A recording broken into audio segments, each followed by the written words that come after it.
교회를 가리켜서 고난의 공동체라고도 말합니다. 왜냐하면 교회는 예수 그리스도의 고난으로 말미암아, 그리스도의 십자가의 보혈로 말미암아 세워졌기 때문입니다. 그리고 교회가 주님께서 주신 사명을 감당하기 위해서는 당연히 고난을 감수해야 하기 때문입니다. 그리고 개인적으로도 그리스도 안에서 참되게 경건하게 살고자 하는 자들에게는 박해가 따르기 때문입니다. 먼저 그리스도의 고난에 대해 생각하도록 하겠습니다. 예수님은 십자가의 형벌을 받으심으로 고난을 당하셨습니다. 로마 제국이 다른 나라들 침략해서 정복한 가운데 이 로마 제국에 대해서 거역하고 반항하는 아주 심한 사람들에게 어떻게 하면 그들을 가장 가혹하게 다시는 이러한 일이 일어나지 아니하도록 형벌을 가할까라고 고안해서 만들어낸 것이 바로 십자가형입니다. 십자가형은 공개하는 것입니다. 그리고 오랜 시간에 걸립니다. 그리고 온 몸이 정말 이루 말할 수 없는 고통 가운데서 절규하다가 서서히 죽어가는 것입니다.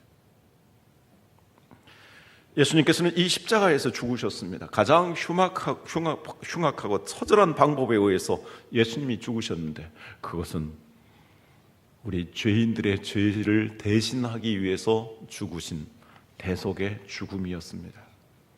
이 세상에 훌륭한 종교의 성현이라고 하는 사람들이 많이 있습니다. 공자, 훌륭한 가르침을 주었습니다. 석가, 놀라운 도를 닦고 아주 정말 사람이 상상할 수 없는 고행을 한 사람입니다. 마호메트, 아주 영웅적인 그런 사람입니다. 그러나 그들은 우리를 구원할 수가 없습니다. 왜냐하면 그들은 다 죄인들이요, 인간일 뿐이기 때문입니다. 하나님께서 우리를 구원하시기 위해서 그의 아들 예수 그리스도를 보내주셨는데 그분은 우리의 죄를 담당하시기 위해서 근본 하나님과 동등하셨고 하나님과 창조의 역사를 이루신 분이었지만 그 자리를 비워두셨습니다. 그리고 이 땅에 내려오셨습니다. 사람이 되셨습니다. 종의 모습을 가지셨습니다. 그리고 마침내 죄인들처럼 십자가의 처형을 받으신 것입니다. 예수님이 십자가에 못 박혀 죽으신 이 진리에 대해서 일찍이 700여 년 전에 이사야 선지자는 이렇게 예언하고 있습니다. 이사야 53장 5절 6절 다 같이 들어가겠습니다. 그가 찔림은 우리의 허물 때문이요 그가 상함은 우리의 죄악 때문이라. 그가 징계를 받음으로 우리는 평안을 누리고 그가 채찍에 맞음으로 우리는 나음을 받았도다. 우리는 다 양 같아서 그릇 행하여 각기 제 길로 갔거늘 여호와께서는 우리 모두의 죄악을 그에게 담당시키셨도다. 그가 찔리고 상하고 징계를 받고 채찍에 맞음으로 우리의 모든 허물을, 우리의 죄를, 우리의 질병을, 우리의 마음의 고통을, 저주를, 우리가 당해야 될 지옥의 형벌과 심판을 주님이 다 담당하셨습니다. 주님이 이렇게 단번에 십자가에 못 박혀 죽으심으로 말미암아 우리의 구원을 완전히 이루셨습니다. 할렐루야. 그런데 오늘 성경에 보면 두 번째 주제로 그리스도의 남은 고난이라는 표현을 씁니다. 그리스도의 남은 고난이라는 말은 신학적으로 논쟁이 되기도 하는 말입니다. 왜냐하면 그리스도께서 우리를 구원하셨는데 주님이 당하신 고난이 우리의 구원에 대해서 아직도 더 채워져야 될 남은 것이 있느냐? 그러면 사도 바울이 그 남은 고난을 채웠고 우리들도 그 고난을 채워야 된다면 주님의 고난이 우리의 구원을 완전히 다 이룬 것이 못 되는 것이 아닌가? 로마 캐토릭의 신학자들은 토마스 아퀴나스부터 시작해서 이러한 해석을 하게 되었습니다. 그래서 예수 그리스도의 고난이 아직도 완성되지 아니하였고 미진한 부분이 있기 때문에 남은 고난이라고 했다. 그래서 주님의 고난처럼 바로 우리도 고행을 해야 할 필요가 있다라고 봅니다.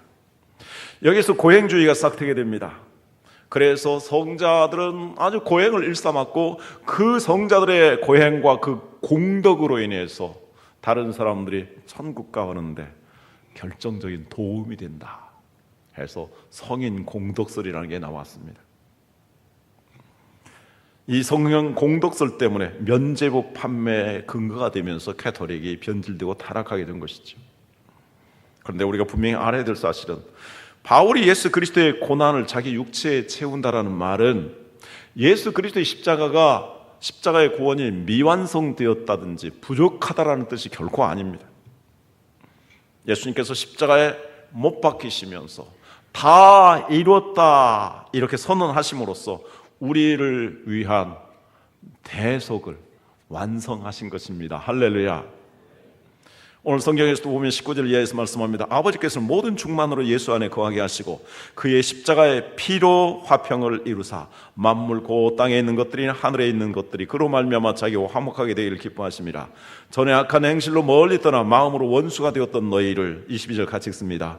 이제는 그의 육체의 죽음으로 말미암아 화목하게 하사 너희를 거룩하게 흠없고 책망할 것이 없는 자로 그 앞에 세우고자 하셨으니 예수님이 피 흘리셔서 우리를 하나님과 화평하게 하셨고 예수님이 십자가에 못 박혀 죽으심으로 말미암아 우리를 거룩하게 하시고 우리를 흠이 없게 하시고 책망 들을 수 없도록 하나님 앞에 세우셨다라고 말씀합니다.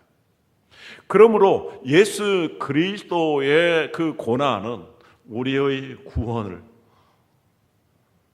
완전히 성취하시는 대속이 되는 것입니다. 그렇다면 왜 사도 바울이 그리스도 남은 고난이라고 했을까요? 그리스도의 남은 고난이라는 뜻은 이렇습니다. 우리가 예수 그리스도를 믿기 때문에 고난이 따르게 된다는 것과 예수님이 주신 사명을 감당하면서 고난을 받게 되는데 이 고난은 예수님이 당하는 것과 같이 귀하게 여겨주신다라는 그런 의미를 가지고 있습니다. 예수님 구주를 믿는 사람들은 그리스도와 영적으로 연합하게 됩니다. 여기 많은 성도님들이 세례를 받으셨습니다. 오늘 또 세례를 받으신 분이 있습니다. 세례란 무엇입니까? 그리스도와 영적으로 연합되는 것입니다. 로마서 6장 4절에서 5절 같이 보겠습니다. 그러므로 우리가 그의 죽으심과 합하여 세례를 받음으로 그와 함께 장사되었나니 이는 아버지의 영광으로 말미암아 그리스도를 죽은 자 가운데서 살리심과 같이 우리로 또한 새 생명 가운데서 행하게 하려 함이라. 만일 우리가 그의 죽으심과 같은 모양으로 연합한 자가 되었으면 또한 그의 부활과 같은 모양으로 연합한 자도 되리라. 여기 함께라는 말, 합하여라는 말, 연합하였다라는 말이 계속 반복됩니다. 우리는 영적으로 그리스도와 연합해서 그리스도와 함께 나의 옛사람이 죽었고 우리는 그리스도의 부활과 연합해서 예수 그리스도의 부활의 생명을 얻어서 우리는 이제 거듭나게 된 것입니다. 이런 재미있는 표현이 있습니다. 아빠가 아주 어린 아이와 함께 교회에 가게 되었습니다. 아빠는 교회에서 이제 손을 모고 하나님 앞에 기도합니다. 어린 아이가 앞을 물끄러미 바라보다가 십자가가 눈에 들어왔습니다. 잠자는 아빠를 향해서 그는 십자가를 향하여 손을 가리키면서 아빠 저기 더하기 표가 있네. 아마도 어린이집이나 유치원에서 이 더하기를 배운 것 같습니다. 아빠가 그 소리를 듣고 기도를 마무리하고 그래 저건 예수 그리스도의 십자가의 표인데 너와 나와 함께하는 더하기 표란다. 그렇습니다. 예수 그리스도의 십자가는 우리와 연합해서 우리에게 사죄의 은총을 베풀어 주셨을 뿐만이 아니라 우리에게 평화와 영원한 생명을 주셨음을 상징하는 표입니다. 그래서 사도 바울은 갈라디아 2장 20절에서 말씀합니다. 내가 그리스도와 함께 십자가에 못 박혔나니 그런즉 이제는 내가 산 것이 아니로 오직 내 안에 그리스도께 사시는 것이라. 이제 내가 육체 가운데 사는 것은 나를 사랑하사 나를 위하여 자기 몸을 버리신 자기 자신을 버리신 번역이 옛날하고는 좀 다르군요. 자기 자신을 버리신 하나님의 아들을 믿는 믿음 안에서 사는 것이라. 우리가 예수 그리스도를 믿고 나의 주인으로 모시고 살 때 주님이 내 안에 계셔서 주님이 나의 주인이 되시는데 그것을 가장 싫어하고 미워하는 자가 누구겠습니까? 그것은 사탄과 그를 따르는 세상입니다. 그래서 예수님을 신실하게 믿는 사람들에게는 고난과 박해가 따르기 마련입니다. 그래서 그리스도의 남은 고난에 동참하게 됩니다. 예수님은 그의 제자들에게 일찍이 말씀하셨습니다. 요한복음 15장 18절, 세상이 너희를 미워하면 너희보다 먼저 나를 미워한 줄 알라. 너희가 세상에 속하였으면 세상이 자기의 것을 사랑할 것이나 너희는 세상에 속한 자가 아니요 도리어 내가 너희를 세상에서 택하였기 때문에 세상이 너희를 미워하느니라. 디모데후서 3장 12절 같이 읽도록 하겠습니다. 무릇 그리스도 예수 안에서 경건하게 살고자 하는 자는 박해를 받으리라. 여러분, 내가 정말 예수님을 제대로 경건하게 믿고자 했을 때 때로는 가정에서, 때로는 친구들 관계에서, 때로는 직장에서 어려움이 있지 않습니까? 우리 초대교회의 성도들은 정말로 예수를 믿기 때문에 수많은 박해를 받았습니다. 그래서 경건하게 살고자 하는 자는 박해를 받습니다. 적당히 믿으면서, 타협하게 믿으면서, 세상에 흘러가면서 죽은 물고기처럼 떠내려 가게 된다면 박해가 없을 것입니다. 그러나 제정신 가지고 제대로 예수를 믿으려고 하면 이러한 박해가 따르는 것입니다. 경건은 우리가 세상 사람들과 다름을 보여주는 우리의 삶의 태도입니다. 예수 그리스도께서 주인된 삶을 살아가는 사람들이 이루어가는 삶이죠. 그러므로 경건하게 살아가노라 하면 고난이 따르는 것이 당연합니다. 그러나 하나님만을 의지하며 믿음으로 살고자 할 때 하나님께서는 경건하게 살아가는 사람에게 고난이 따르지만 그 고난을 이길 수 있는 경건의 능력을 주시는 것을 믿습니다. 그래서 세상의 어떤 환난 가운데서도 경건하게 살아가는 사람들은 담대합니다. 죽음 앞에서도 순교의 위험 앞에서도 정말 담대합니다. 그래야 승리하게 됩니다. 당장 우리가 힘든 것 같고 소외되는 것 같고 손해보는 것 같지만 주님께서는 경건하게 살고자 하는 자에게 반드시 승리하며 영광을 보게 하십니다. 얼마나 멋집니까? 그래서 디모데전서 4장 7절 8절에서 바울은 말합니다. 망령되고 허탄한 신앙을 버리고 경건에 이르도록 내 자신을 연단하라. 8절 같이 읽습니다. 육체의 연단은 약간의 유익이 있으나 경건은 범사에 유익하니 금생과 내생의 약속이 있느니라. 우리가 예수님을 제대로 믿고 살 때에 고난이 따르지만 또 다른 고난이 있습니다. 그것은 내가 예수님을 위해서 살고자 할 때에, 예수님께서 주신 사명을 감당하고자 할 때에 고난을 감수해야 하는 고통입니다. 그것은 바로 나의 십자가를 지는 것입니다. 예수님 말씀하십니다. 누가복음 9장 23절 말씀 같이 읽죠. 또 무리에게 이르시되 아무든지 나를 따라오려거든 자기를 부인하고 날마다 제 십자가를 지고 나를 따를 것이니라. 이것은 하나님의 일을 생각하지 아니하고 육신의 일을 생각하는 제자들에게 주님이 하신 말씀입니다. 육신의 일만을 추구한다면 십자가가 없습니다. 정말로 주님의 제자가 되기를 원하는 사람이라면 자기를 부인하고 나에게 주신 십자가를 지고 날마다 지고 주님을 따르라고 말씀합니다. 바울이 말한 그리스도의 남은 고난은 예수 그리스도의 대속의 고난과는 다른 우리 성도들이 주님이 주신 사명을 감당하기 위해서 감수해야 될 고난입니다. 독일에서 나치에 항거하면서 독일 교회를 일깨웠고 나중에 독일이 회복될 수 있도록 만든 결정적인 역할을 한 본 회포 목사님이라는 분이 있습니다. 그런 독일 교회가 당시에 영향력을 상실하게 된 근본 원인은 값싼 복음을 지나치게 강조했기 때문이라고 말합니다. 값싼 복음. 예수 믿는 것을 너무나 값싸게 생각하는 것입니다. 물론 우리는 예수 그리스도께서 우리를 위해서 고난 받으셨으므로 그 은혜로 인해서 하나님의 선물로 구원을 받는 것입니다. 믿으면 다 구원을 받습니다. 그것은 하나님의 은혜입니다. 그러나 이 복음을 위해서 예수님께서 얼마나 귀한 대가를 지불하셨습니까? 이 복음을 전하기 위해서 사도들이, 선지자들이, 복음 전도자들이, 선교사들이 얼마나 많은 순환을 겪었습니까? 우리는 이 사실을 잊지 않아야 됩니다. 그러므로 우리도 세 번째 말씀드리고자 하는 것, 우리가 감당해야 될 고난이 있다는 것입니다. 자, 고난에 대해 생각하기 전에 고난과 정반대되는 개념 하나를 말씀드리겠습니다. 그것은 고행입니다.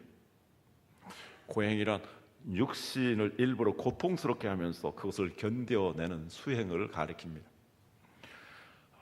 고행의 원뿌리가 힌두교입니다. 힌두교에서 자이나교가 나오고 자이나교에서 또 힌두교에서 불교가 나오죠. 힌두교에는 정신력을 강화하기 위해서, 그리고 정신을 깨끗하게 하기 위해서 금욕을 택합니다. 그래서 그들은 단식을 하게 되고요, 때로는 일부러 고통스럽고 힘든 몸의 자세를 취합니다. 그것이 발전해서 요가가 되었습니다. 여러분, 요가 하는 분이 있습니까? 요가하면서 주님의 십자가를 묵상하고 기도하시기 바랍니다. 그들은 막 뜨거운 곳에 물속에도 들어가고 차가운 밖으로 나가서 나를 치새기도 합니다. 성철이라는 분이 정말로 이 극심한 고행을, 정말 사람들이 따라오기 어려운 고행을 한 사람입니다. 그러나 그는 죽으면서 영혼이 지옥으로 떨어간다, 이렇게 떨어진다라고 말하고 죽었습니다.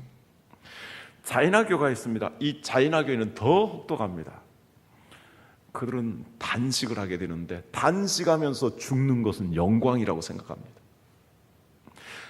그래서 그들은 식사를 제한합니다. 명상을 하고 운동을 하고 참회를 하고 죄의 고백을 합니다. 특히 자이나교에서는, 제가 일주일 전에 TV를 통해서 그 자이나교회를 취재하고 온 사람의 TV를 보았습니다. 그 다큐멘터리를 봤는데요, 정말 놀랍습니다. 그들은 살생을 철저하게 금합니다. 개미도, 바퀴벌레도, 모기도, 파리도 죽여서는 안 됩니다. 그래서 밥을 먹을 때도 상을 깨끗이 씁니다. 그리고 자리에 앉을 때도 깨끗이 씁니다. 거기에 개미 한 마리도 있어서는 안 되기 때문에 잠잘 때도 깨끗이 씁니다. 특별히 승려들은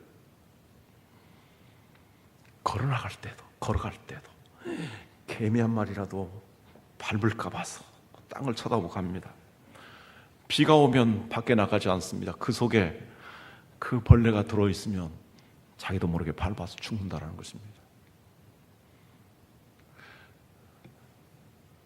또 몸속에 뭐가 생길까 봐서 그들은 옷을 전혀 입지 않고 삽니다. 그래서 거리에 이제 수행을 하고 거리에 나가는데, 거리에 나갈 때 옷을 전혀 입지 않냐고 나갑니다. 그럼 사람들은 그들 앞에서 이렇게 고개를 숙이고 절을 하면서 그들의 신이라고 생각합니다. 너무너무 안타깝고 너무너무 미개합니다. 불교에서도 자비로운 삶을, 그리고 무소유를 실천하기 위해서 금욕적인 삶을 강조합니다. 그래서 자기를 벗어나는 해탈에 이르게 된다고 말합니다. 석가모니는 하루에 3끼 쌀 한 톨과 보리 한 톨을 먹는, 그래서 정말 그 누구도 따라할 수 없는 고행을 했다고 말합니다. 진짜는지는 모르겠는데요.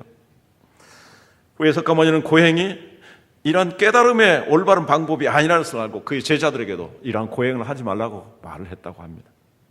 참 다행입니다. 그런데 성경은 일찍이 이러한 고행은 사탄이 주는 것이라고 말하고 있습니다. 디모데후서에서 말씀하고 있습니다.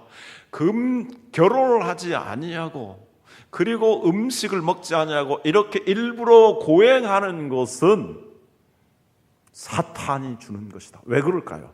그렇게 함으로써 자기 자신이 의롭게 되어지고 자기 자신이 구원에 이르게 되고 자기 자신이 영생을 얻게 되고 자기 자신이 신격화 된다고 생각하기 때문입니다. 감사하게도 우리는 고행할 필요가 하나도 없습니다. 예수님께서도 고행하지 않았습니다. 왜냐하면 고행에는 그 어떤 희망도 없기 때문입니다. 대신 주님께서는 고난을 받으셨습니다. 그것은 우리를 위해서, 영혼들을 위해서 받은 고난이었습니다. 이렇게 우리를 위해서, 영혼들을 위해서 주님이 고난을 받으셨기 때문에 그 고난은 희망이 있는 고난입니다. 우리 또한 이 주님의 고난으로 말미암아 이 세상에 소망을 줍니다.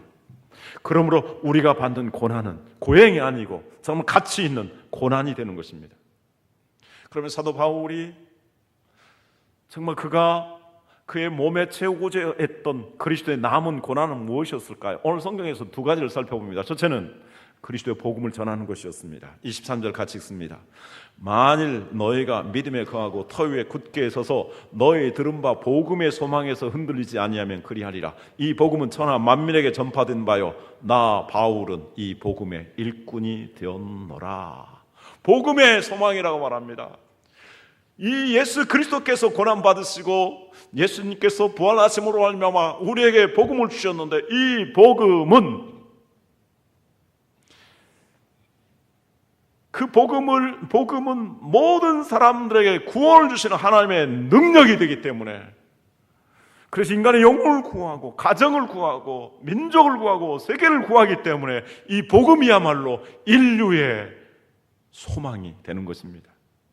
그래서 사도 바울은 이 복음의 일꾼이 되었다라고 말합니다. 그런데 이 복음은 결코 고난을 통하지 않냐고 전파되지 않습니다. 우상을 섬기기 때문에 사탄이 방해하기 때문에 복음을 전하는 것은 무척 어렵습니다. 예수님의 제자들이 그 유대 땅에서 복음을 전할 때도 그들이 박해를 받았습니다. 제자들이 전 세계에 흩어졌을 때에 그들은 다 박해를 받았습니다. 예수님의 제자는 한결까지 다 순교를 당했습니다. 우리 민족에게 130여 년 전에 복음이 들어왔을 때에 얼마나 많은 사람들이 전도자들이 선교사들이 순교를 당했습니까? 그 고난을 통해서 복음이 들어온 것입니다. 그렇기 때문에 우리는 그 복음의 빚을 진 사람이고 우리 또한 이 복음을 전함으로 말미암아 이 복음의 빚을 갚아야 될 책임이 있습니다. 그래서 주님께서는 마지막으로 너희는 온 천하에 가서 복음을 전하라고 말씀하였고 사도 바울은 그도 마지막으로 유언적으로 말합니다. 내가 산 자와 죽은 자를 심판하실 우리 하나님과 예수 그리스도 앞에 엄히 명하노니 너는 복음을 전파하라. 때를 얻든지 못 얻든지 복음을 전파하라. 유선교사님도 오셨습니다만 정말 오늘날도 선교사님들이 정말 낯설고 문화적으로 환경적 어려운 곳에서 얼마나 많은 어려움을 겪으면서 복음을 전하고 있습니까? 저 중동 지역 같은 데서는 복음을 전하다가 잡히면 순교를 당할 수 있습니다. 그곳에서도 정말 복음을 전하는 자들이 있습니다. 북한에 가서도 복음을 전하는 자들이 있습니다. 그들의 고난을 통해서 정말 생명을 구원하는 역사가 일어나는 것입니다. 그렇다면 우리는 선교사들과 같은 그런 고난을 받지 않는다 할지라도 우리는 이곳에서 이 복음을 전하는 일에 때로는 기도하고 때로는 집회에 참여하고 또 우리는 전도 훈련도 받고 전도하면서 이 사명을 감당해야 되지 않겠습니까? 두 번째, 성도를 세우기 위한 고난입니다. 바울은 한 사람을 전도하여 신자 되게 한 것으로 그 사람에 대한 복음의 사명을 다한 것으로 생각하지 않았습니다. 한 사람이 신자다운 신자로 온전하게 세워질 때까지 바울은 자기 자신의 모든 역량을 에너지를 다 쏟아서 기꺼이 고난을 감당했다고 말합니다. 골로새 1장 28절 29절 우리가 그를 전파하여 각 사람을 권하고 모든 지혜로 각 사람을 가르치면 각 사람을 그리스도 안에서 완전한 자로 세우려 함이니 29절 같이 읽습니다. 이를 위하여 나도 내 속에서 능력으로 역사하시는 이의 역사를 따라 힘을 다하여 수고하노라. 그는 한 사람을 그리스도 안에서 온전한 자로 세우기 위해서 전파할 뿐만이 아니라 그들을 권면하고 끝없이 격려해서, 그리고 지혜로 가르치고 훈련시켜서 그리스도의 안에서 완전한 자로 세워서 그들을 통해서 하나님의 역사를 이루어가도록 하였습니다. 그렇게 해서 교회가 세워집니다. 교회의 일꾼이 되었다라고 말합니다. 교회 일꾼은 어떤 사람입니까? 교회는 어떻게 세워집니까? 정말로 이렇게 잘 양육을 받고 훈련받은 사람이 주님의 제자가 되어서 그들이 주님이 주신 사명을 감당함으로써 교회가 세워지고, 그 교회가 건강하게 되고, 그 교회가 사명을 감당하여서 부흥하게 되는 것입니다.